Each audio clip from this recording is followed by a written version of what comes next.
for joining the finance. Thank you, Jordan. I forgot we were recording this for those who can't make it. I did hear from some people who said they aren't able to make it. So we're going to record it and have it available on our YouTube page. So just as a reminder, I updated the calendar invitation, so apologize for spamming you. And originally we had set this up, I had scheduled it as a weekly meeting, but as we discussed, this is going to be a bi-weekly meeting. So our next meeting will be in 2 weeks at 10 o'clock every other Tuesday. So we will start with an update from Rob Zarnetsky with the Pandemic Recovery Office. As a reminder, we have our CEO calls, municipal CEO calls for mayors and managers. We did that last Thursday, and Rob is going to cover some of the material that was covered in that, and then answer any questions that have come up. That's great. So not too much to report today. I will remind folks that today, though, is the deadline for submission to requests for your county share funds. The county share fund amounts are now final, and the final spreadsheet is available on the website, the Pandemic Recovery Office website. There have been no changes since the last time you saw a spreadsheet. There was a question about what Treasury was going to be recommending we use for population counts. That question has been resolved. Treasury has told us, and we are using 2019 population counts, as that was the population count that the county numbers were based on when census decided how much money was going to the counties. The only other thing that I've got is sort of a request for information. Couple of things. We are in the process of redesigning the website for the Pandemic Recovery Office, and we would welcome input or suggestions on either content or design. If anybody's got thoughts on how that site could be made better, and I imagine it would be difficult to not make it better by doing anything, but if you have particular information sets or data sets or statistics that you'd like to see up there, by all means, let me know. Just send me an email, and I can't make any promises, but we'll try to work suggestions into the revised page. The other question I've got, and I spoke to Steve Coleman about this yesterday a little bit, and at this point, it really is an open question, and I'm looking for feedback and information on this. As you know, for most municipalities, the reporting requirements for ARPA are not particularly intense. It's a report once a year. It's not a particularly burdensome report, but that means that our opportunities for sort of seeing leverage points and points of potential cooperation are really limited to a sort of once a year snapshot. I have some interest in trying to build a clearinghouse on the website, trying to find some way to gather reports. And one of the thoughts that has occurred to me is that we at the Pandemic Recovery Office might be able to help municipalities by doing some of the reporting for you. And I'd like to get some feedback from folks on whether or not it would be helpful for us to hire a consultant or find a mechanism by which we would do some of the compliance reporting. And short of that, short of doing the reports for municipalities, I'm curious about any other thoughts people may have on how we might be helpful in facilitating the exchange of information or the gathering and building of a library, that sort of thing. And that is what I've got for you guys today. Happy to answer any questions anyone may have. Questions for Rob on any of those?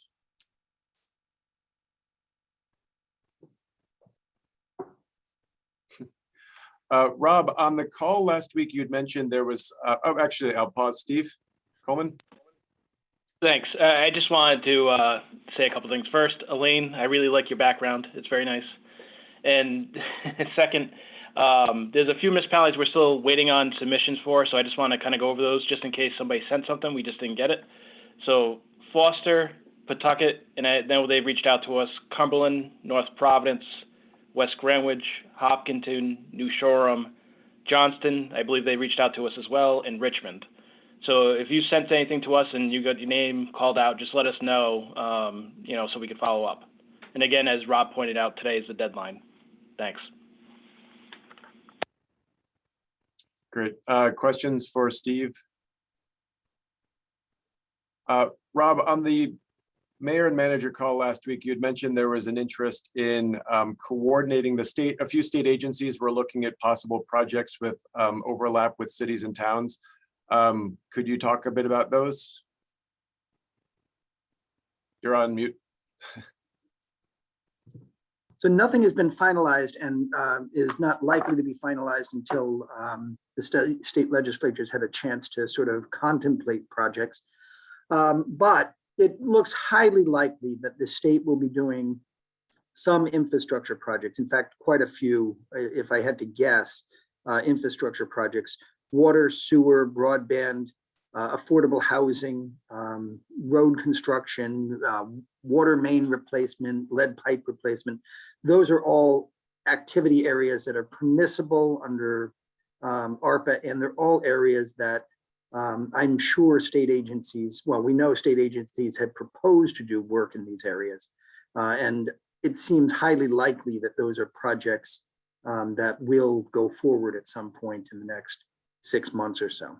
So as we contemplate things like affordable housing or sewer upgrades, we know that the municipalities are also very interested in doing projects in this area. And I'd love to hear from folks about those projects and how we might be able to coordinate between the state and local governments.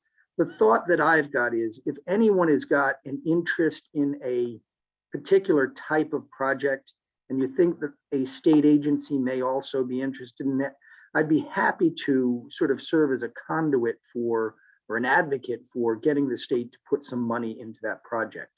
I think that we need to figure out how to leverage these funds. There's an awful lot of money, and I'd love to be able to go to the state and say, look, the town of XYZ is thinking about doing a sewer project, but boy, 20% more or 30% more money would make the project a hell of a lot better. We really ought to find the money and make this happen. So, you know, we can do that, and I'd be happy to have those conversations with anybody about really any range of projects. There's anything that's eligible under ARPA is probably something someone in the state government has been thinking about doing. And if it isn't, and a municipality is thinking about doing it, it may well be that the state should be thinking about doing it. So, you know, I'm happy if you think that there's an opportunity for coordination, collaboration, contribution by the state. We'd be happy to talk to you about it. Great. Joanna? I just had a question about the, I know we said the due date is today to you know, file that application. When do we think we'll see that money? Steve can chime in, but we're aiming for the first week in September.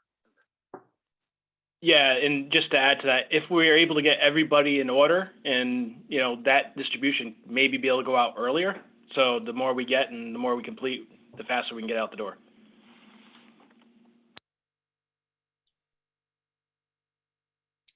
Great, thank you, Rob and Steve.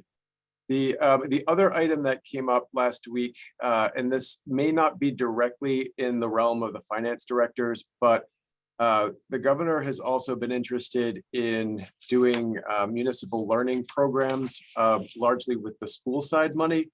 And in many cases, there's, you know, those are going to be school committee decisions. There may, the level of collaboration between the municipal side and the school side varies substantially depending on the community. So, but when the governor was mayor, he created the Office of Children, Youth, and Learning in Cumberland. And I know that there's a discussion about trying to do that model in other places as well. So if you have after-school programs or other types of programs that might fit into that category, and you know that your council or your mayor or manager are interested in that, if you could reach out to Rob as well to let us know that. I'll put that in an email today. I'll summarize this and put all this together, but that's another area. Again, it may not be something that you're directly familiar with, but if you've even heard some conversations at your council level or mayor or manager, then it would be good to coordinate that with RIDE on the front end. Yeah, this is actually a really interesting area. And I know the governor's office is working on some plans and proposals and thoughts around this one.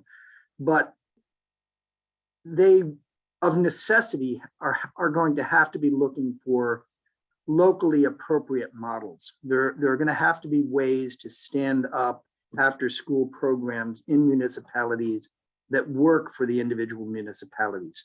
Every town's a little bit different. In some cases, coordination with the schools may be, imperative. The Office of Youth and Learning in Cumberland is autonomous of the school department. It was run out of the mayor's office. Other models that are possible are running an after-school program out of the recreation department. They could be, I suppose the police department doesn't make a lot of sense, but they could be really embedded anywhere in the municipal side. And the idea is to augment and take some pressure off of, in some ways, the school side. This is supposed to be a complete augmentation or an additional service provided by the municipality. And it is highly likely that this is an area where some collaborative and contribution from the state might be possible. So if a municipality were contemplating doing a center of this type, I think this is one of those areas where the state would certainly be interested in talking to you about what you might need to make that successful. Great, thank you. Other questions for Rob? There's one. Hey, sorry, this is Crystal in Providence. I should change my my title there. So in Providence, we have actually already passed an ARPA ordinance, which does include investments, or at least initial investments into our sewer systems and some youth investments and some early learning infrastructure. What's the best way for us to kind of coordinate that and these projects with the state? Should I just reach out directly to the state or? Yep. Why don't you give me a call and we'll figure it out? I mean, I think what we're going to want to do is map the sort of overlaps. The sewer projects on the state side, for example, right now have not found a permanent home because no decision has been made by the state government about where those programs are going to reside. But there are three candidate agencies, right? There's the Infrastructure Bank, there's DEM, and there's the Narragansett Bay Commission. So there's three different places where it could be. It's possible that we have three different programs that are run by three different agencies. And we're going to have to just build a map to figure out how to coordinate your efforts with those of those three agencies in the case of sewers. And possibly, there's a much more elaborate map that looks at all of the programs and how they dovetail neatly into state programs. So let's just sit down for 10, 15 minutes and try to figure out what that map looks like. Okay, perfect. Thank you. Peter? Rob, yesterday we were working on our interim report. The US Treasury website was down all day. Yeah. Do you know anything about that? Yeah, we've had difficulty with reports with Treasury as well. And the last time a report was submitted, it was a 3-day ordeal to get it posted. It's just the nature of their system. I understand that they changed contractors several months ago, and with the contractor came a new system, I understand. It's just bad. Well, except if you've got deadlines and you can't meet the deadline because the system's not working, that's So the unfair state's penalty. Yep, the state's experience with that was that we received an extension and it was an automatic extension because of technical failure on their side. My guess is that they will be obliged to follow that same sort of protocol. If they're the problem, they're not going to be able to hold us accountable. It's not fun. It doesn't make things any better. It still sucks, but it's not not necessarily the case that you're going to be penalized because you didn't think a month ahead to submit a report that was due on the 31st or something like that.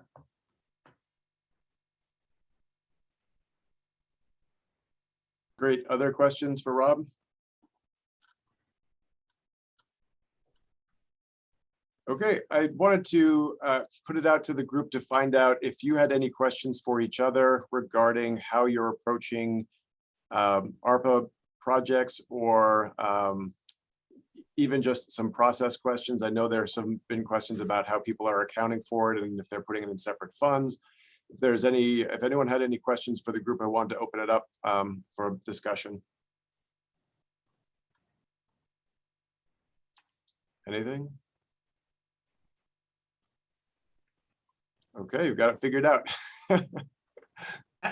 Joanna? Nobody has. I'm gonna say no, not all of us have it figured out. We're putting it in a separate fund, and then if we're gonna use it in the general fund, we'll do a transfer. Or if we're gonna move it to capital to do a capital project fund, we'll do that. But I see a lot of shaking heads, so I think everybody's on board. Keep it in a separate fund, keep it in a separate account to keep it clean. Or two, yeah, maybe. I'm kind of curious about how everybody is managing, or how are you structuring your town to really have an overall objective for the funds? How are you seeing that being managed in your area? I'm not sure how that's going to work, especially if, to me, it doesn't seem clear that those are funds you could use for that project. So how's everybody managing that from your finance perspective? So Diane, do you mean the decision-making process as to how the funds get used? Yeah, that's a good question, because I think that varies substantially by community. There are a few models that are out there, so happy to open it up for people if you want to discuss how you've been making those decisions locally, how you've been engaging public input, and so forth. Anyone want to chime in?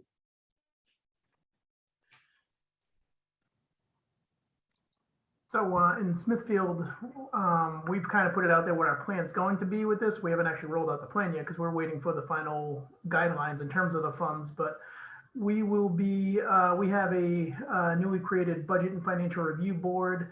So we will be bringing the town's recommendations for the funds to the board. They will weigh in, and then it'll go to the council from there, once we do have a plan in place. Brian, do you have any projects that, I mean, there's 4 distinct categories.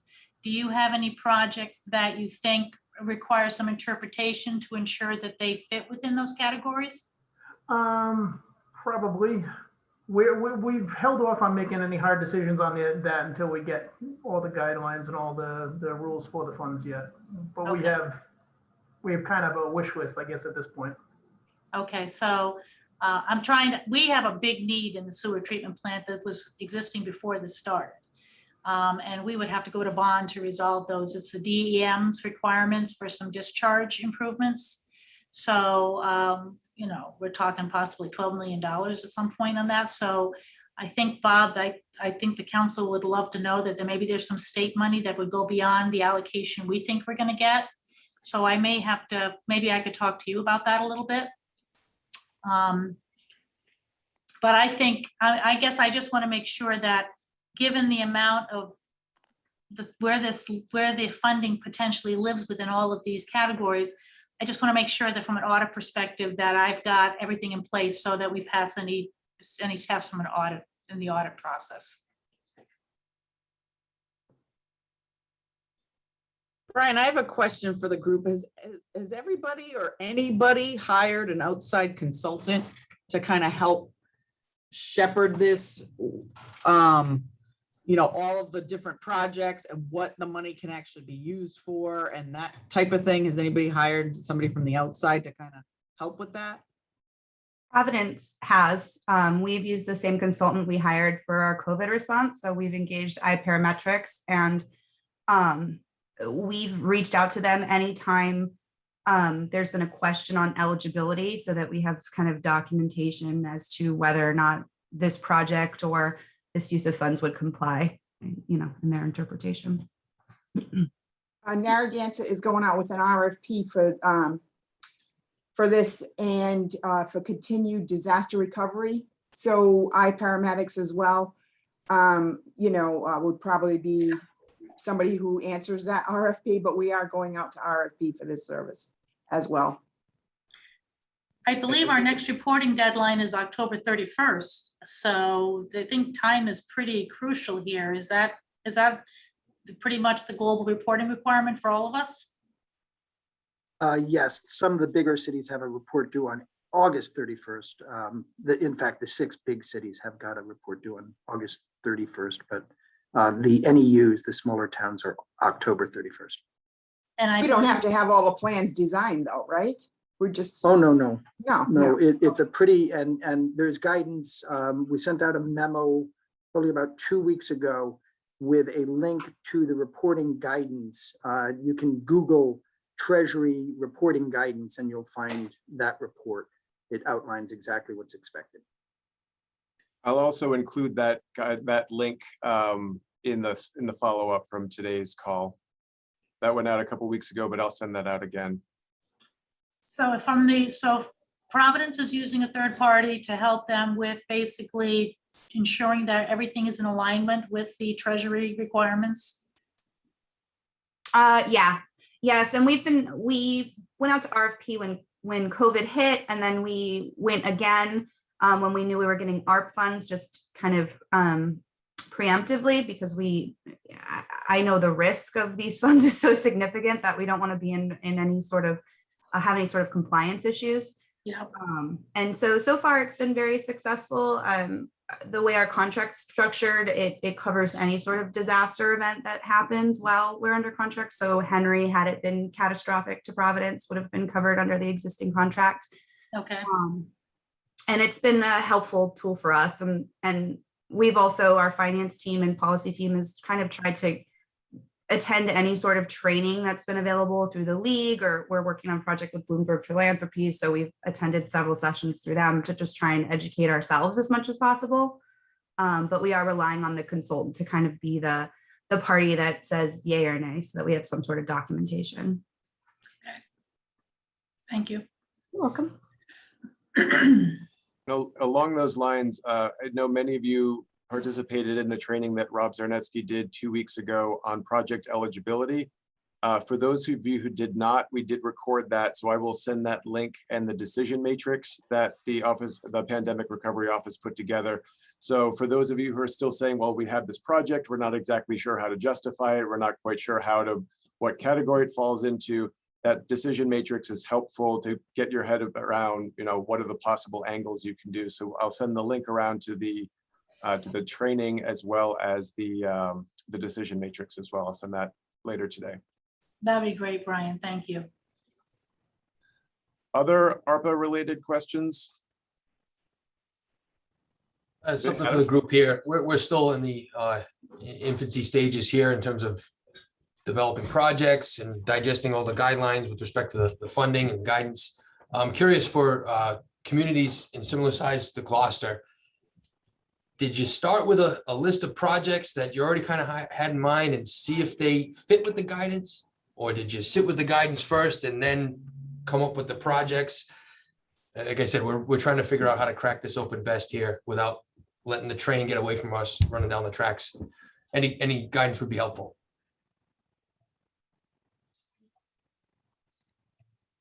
Anyone want to tackle that? Trish? So East Greenwich, we don't have a lot of money coming to us, maybe about $4 million, but what we started with was the 6-year capital plan.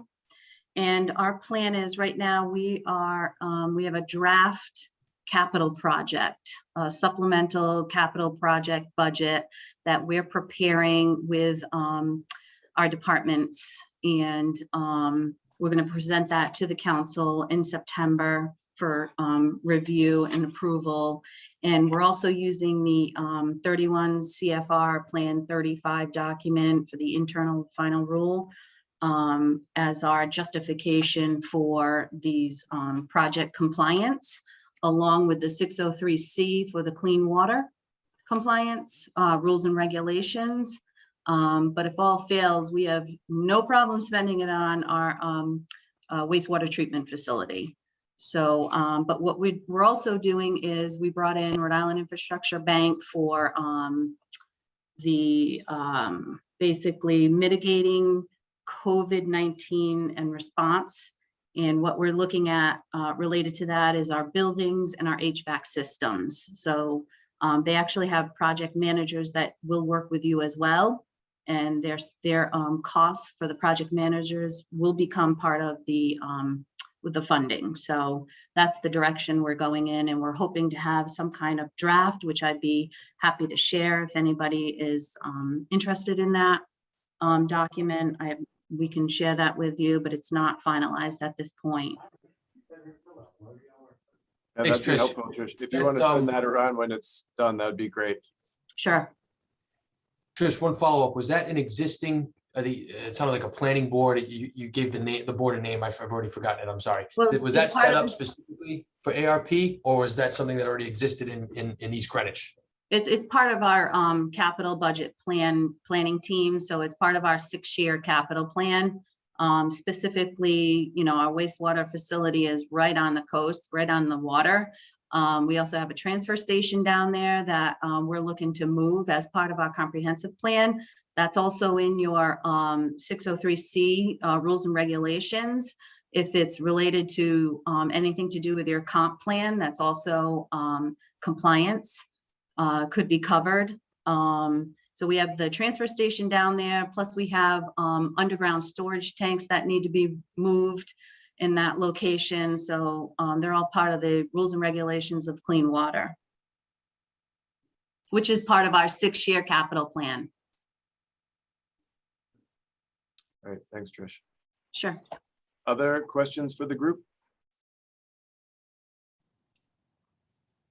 Okay.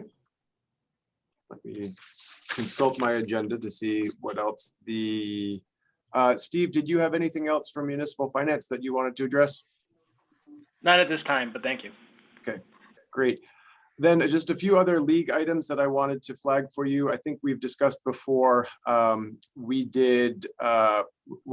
helping the Division of Municipal Finance with the salary survey, the municipal salary survey. We're taking that over. And Jennifer Slattery should have sent information out. I believe it went to the finance directors as well. If not, I'll send it today. I know it went to the CEOs. We're going to do that. We want to collect all the information for a number of the key positions that have been in the salary survey. We know that that is one of the most requested documents, both between the league and the Division of Municipal Finance. So we wanted to make sure it gets completed this year. So we appreciate your help in filling that out and sending responses to Jennifer Slattery, who will be back in the office tomorrow. And I think that was all I had on my list. Anything else for the group or questions?